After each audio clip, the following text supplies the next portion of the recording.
I wanted to talk about Module 7 because there's a lot going on this week, as you probably noticed. And so I wanted to just take some time to go over kind of what's happening. And we're making, again, another transition between, we've completed the Civil War and the banned book video project. And we're moving on now to yet another new kind of lens to consider war in contemporary American literature and the war on terror as it appears in literature and other kind of humanistic representations. And we're doing that in kind of two primary forms in Module 7, as well as getting started on the final project for the class. So I've got the Module 7 overview pulled up, as you can see.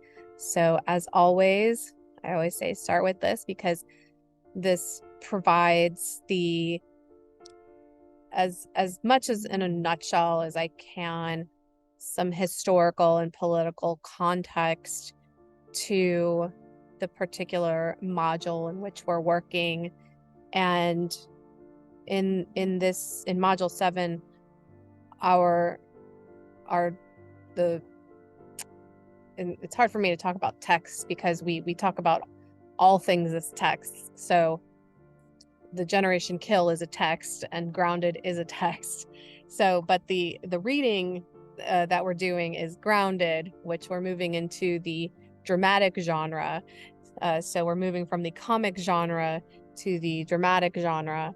And the text is, the play is quite short. If you haven't looked at it yet, it's a one-act play.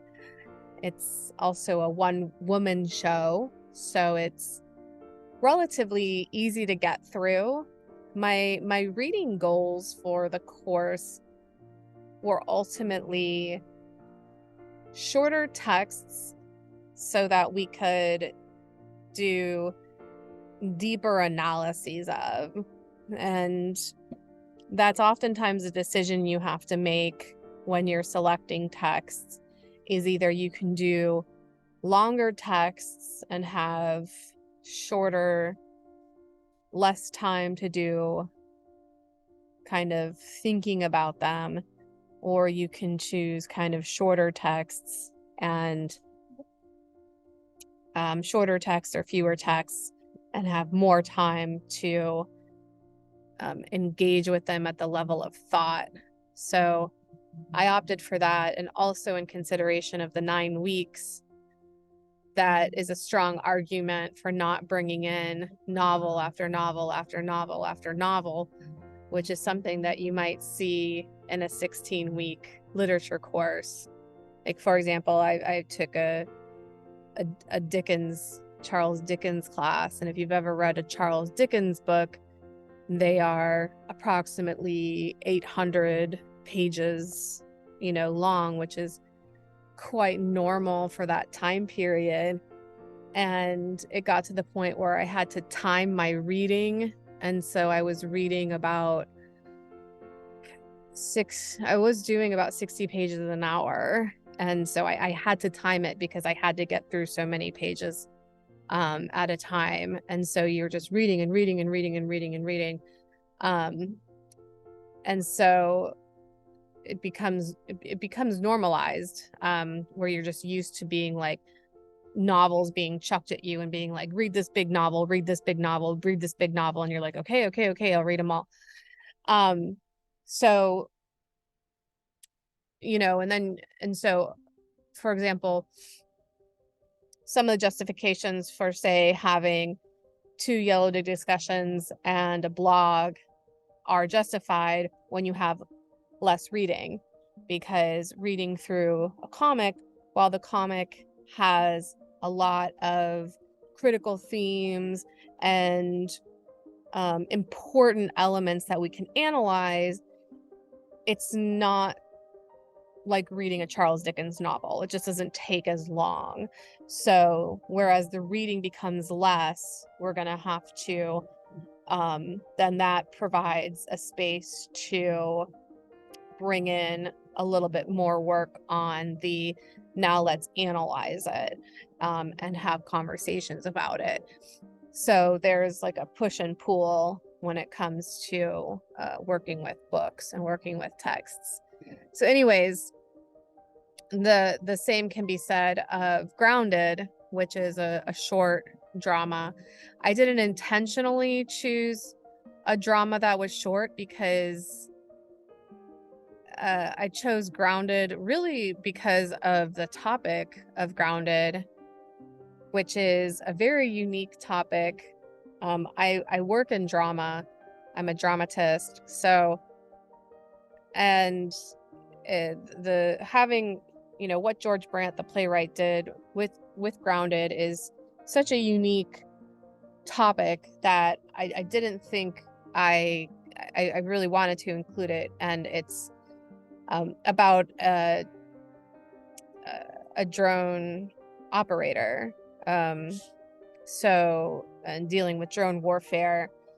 So within the kind of early days of the Obama administration. So that's why the overview includes, now we've moved into the Obama administration. So there's some historical and political context on how drone warfare worked in the Obama administration when that technology started to really ramp up.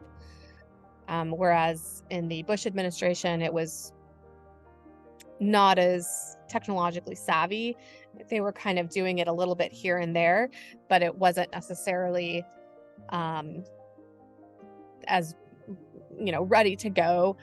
I don't know quite the right words for it, but by the time Obama came in, it was something that people were saying, this is a real option now, and I think that we should partake of it. And they did. And so that's kind of the setting of this play. And George Brandt became very interested in the world of these drone pilots and was quite surprised at what he learned. And so he used that to write this play. And it's won all sorts of awards. And I think the most famous it's gotten, I know that if you know the name Julie Taymor, which you might not, but Julie Taymor is a director of film and stage. She did end up directing Anne Hathaway in this role. And Julie Taymor, I know Julie Taymor mostly because of her film adaptation of Shakespeare's Titus Andronicus, which is probably one of the best film adaptations of that play. It's a Shakespeare play. But she's an incredibly famous director, and she directed Grounded, and Anne Hathaway was chosen to play the pilot. And so that's pretty as high level as you can get, because those are, that's an A-list actor, Anne Hathaway, and a super A-list director. So it's gotten the attention of pretty much the top of the top. So anyways, now while we're working in the historical and political context of the Obama administration with Grounded, we're also kind of working backwards more towards the beginning of the course with Generation Kill, because and if we go to module 7, what you actually have to do for this week. All right, you need to read Grounded by George Brandt, is to watch the first episode of Generation Kill. So I apologize if you hear that. I do live directly off the Santa Monica freeway. But we have if you have HBO Max, you can watch it on there. Although we did work with the library to get access to the entire series. So we also have it offered to you here for free. So you don't have to have an HBO Max subscription to access Generation Kill. All of the links are provided to you. You just have to log in with your Embry Riddle login, and then you'll be able to watch it. So we were very lucky to get that access. So, and every episode is approximately, there are 7 episodes, and every episode is approximately about an hour long. I've of course watched all of it. Yeah, so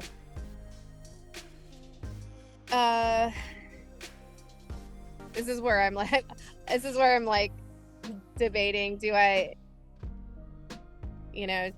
give a trigger warning, or do I not? But it's Generation Kill is, I've talked a little bit about it before, but this is based on Evan Wright's book, Generation Kill. He, like Hunter S. Thompson invented gonzo journalism, which is embedded journalism. It's where the journalist embeds themselves within particular groups of people or particular populations of people, and then they write about their experiences.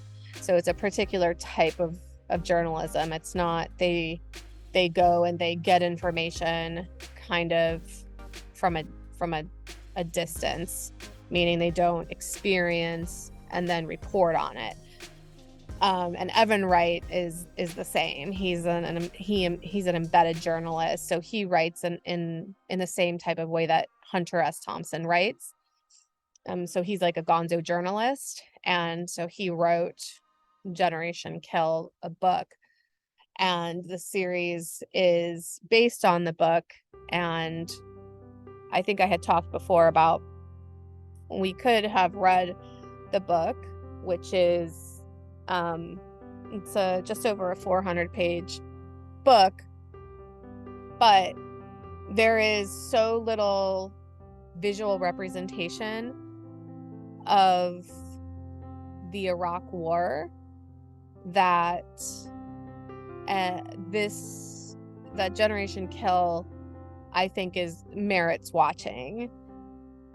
And it's also consistently identified as one of the best representations of war, period.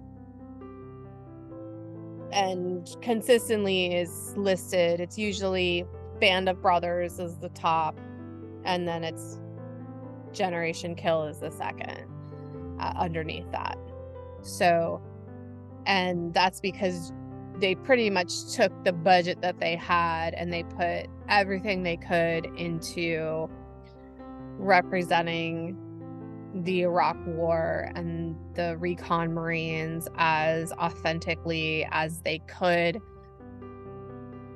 with the recon Marines as consultants, with Evan Wright as a consultant. So they did the best job that they could. So I'll be interested to know, for those of you who have been deployed,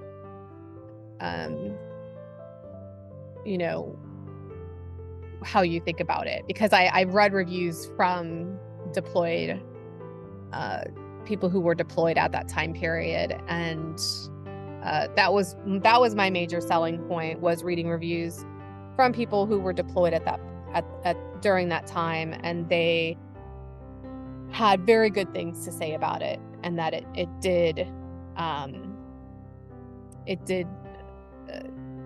did well in terms of the representation. So, and that was the most important thing to me. So on one hand, Grounded, we're moving into the Obama administration. And then with Generation Kill, we're moving back to the first 40 days of the Iraq War in 2003. In the resources section, I've got some information here for anybody that's interested. These are all optional. Got some information on drone warfare in terms of this drone warfare project is attempting to collect information on what is the actual damage of drone warfare between 2010 and 2020, of covert drone activities in these particular areas: Pakistan, Yemen, Afghanistan, and Somalia. There's a video on George Brandt talking specifically about Grounded. I have a video on Obama's military legacy, which talks specifically about his use of drones. And there's a video on drone pilots, or who are now former drone pilots, who are against the use of drones based on the various mental health consequences that it caused them personally, as well as some of the moral and ethical issues that they had with drone warfare. And that's directly related to some of the things that you'll read about in Grounded, which is why I have this included here. It's not, again, this is not for any personal reasons. This is just because it's related to the text that you'll be reading. So those are some of the optional resources for you. In terms of the assignments, there are the 2 Yellow Dig discussions, which, by the way, I'm always enjoying reading your Yellow Dig discussions. There's a single prompt, and then there is a multi-prompt this week. So there's one of each. The first one is the single prompt. So this one is asking you to look at the drone pilot, and then the second one is the multi-prompt, which is asking you to, there's the 3 questions. So you have the 3 Yellow Dig tags to choose from. But most of them, you know, they're different prompts. So you can read through those. Okay, so we've come to the second and final short essay. There's only 2 short essays in this class. It's called Module 7/8 because you have 2 modules to write this short essay. So it's up to you. You can complete it in Module 7, or you can take Module 7 and Module 8 to write it. But it is on the first episode of Generation Kill. And it takes the same format as, if you remember, the first short essay was on the protest music. So the requirements are the exact same. It's the 500 words. It's the short introduction that briefly preps the reader, has that argumentative thesis statement, have, 1 or 2 body paragraphs, brief conclusion. The majority of it should focus on analysis, integrate evidence from Generation Kill. And I say here the evidence should be, dialogue, scene setting, right, to support your claims, and then following MLA. I do have this up here, which is How to Speak movie. It's called, which is essentially a video on what is mise en scène. So if you've never taken a film class before, you've probably, or if you haven't dabbled in film, you may not have ever heard of mise-en-scène. So the reason that in literature we also analyze visual representations, or we talk about TV or film / movies as texts, is because all of the same things that's in literature are also present in these things for the most part. However, there are additional things present in these visual representations that are not present in books, and that's all the visual stuff. So, and that's the mise-en-scène. So mise-en-scène is when you're analyzing something like TVs or a TV show or a movie, it's where you analyze something like the lighting, or how a director might edit a scene, or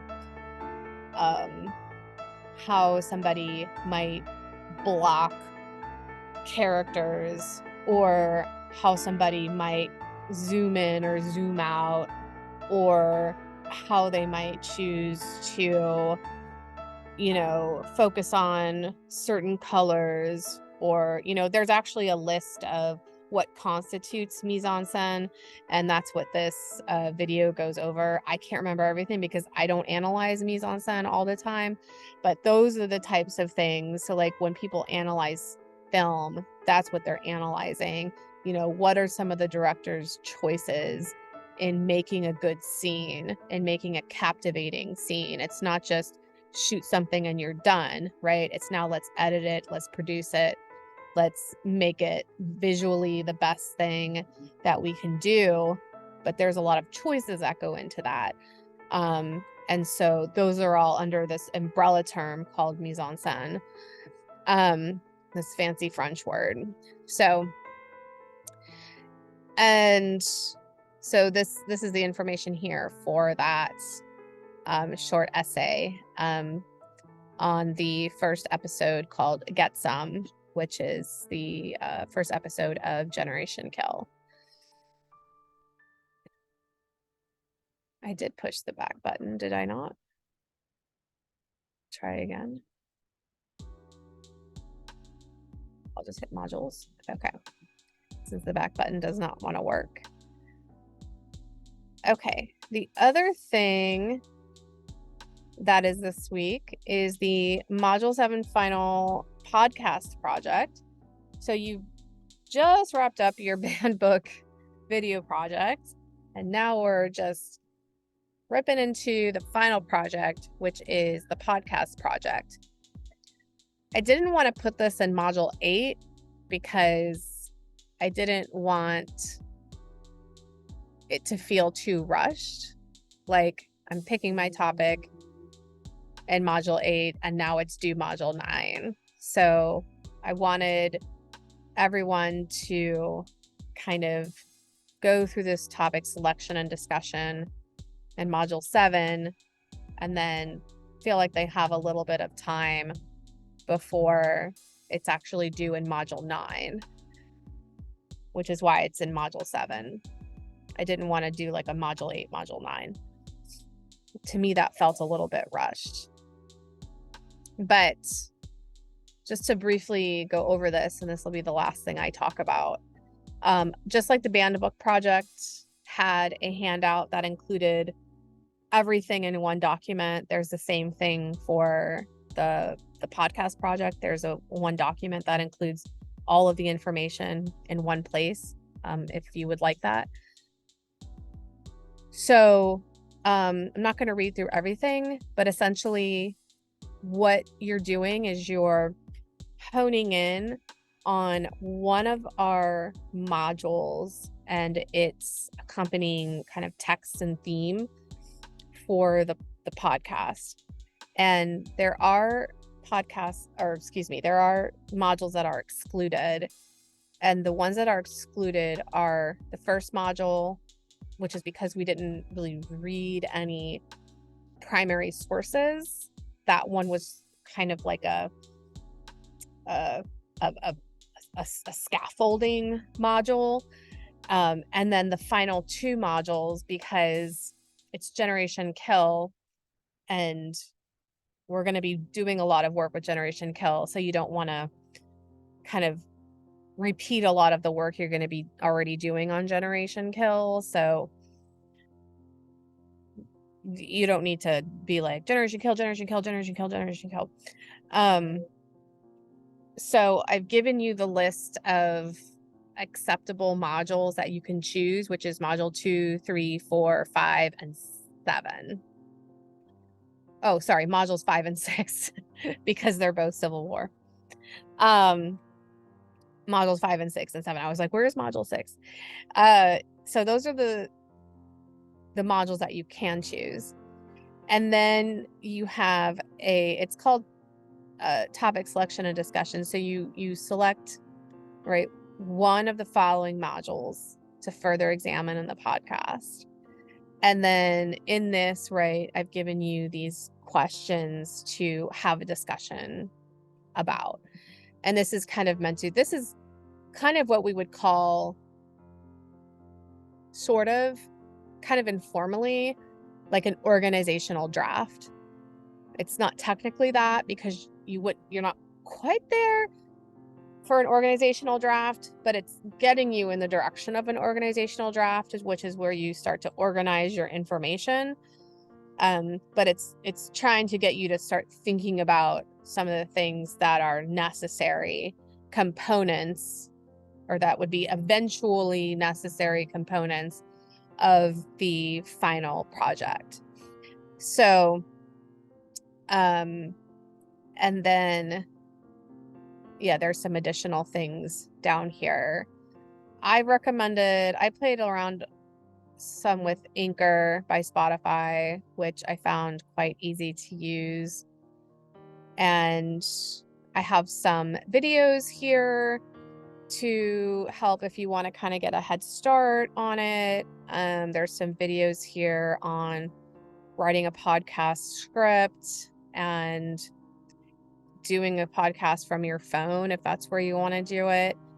And then NPR has a lot of good sources on this, because they do offer a competition, which I also post that here. It's called the College Podcast Challenge. So they offer a lot of resources on podcasting. So I've given that link here. And I also have provided 2 links. There's podcasts everywhere. I imagine some of you might listen to podcasts. You can find podcasts everywhere, on Spotify for free, or on, a variety of platforms. If you don't listen to podcasts and you don't know where to start, like, just reach out to me and I'm happy to point you in some directions. These 2 are from the New York Times. But I can certainly provide additional examples. These are just like just 2 examples, but there's a lot of examples out there, and it's now a very commonplace form of communication. It's kind of, I don't want to say it's taken over radio, but it's kind of like a new form of radio. But anyways, that is module 7. So if you have any questions, don't hesitate to, as always, let me know if there are any questions. And as always, I will always plug the Virtual Communication Lab, because they're always there to help out. I know Megan and Alex, my lovely colleagues who run the Vector, which houses the Virtual Communication Lab. They are more than happy to assist if you have any questions, and the tutors at the VCL are great. So if you have any questions about anything, I'm available, and I can always also point you in the direction of resources. So that being said, I look forward to watching your band book video projects and continuing to read your Yellow Dig discussions. All right, so that's it for now, and I will talk to you guys soon.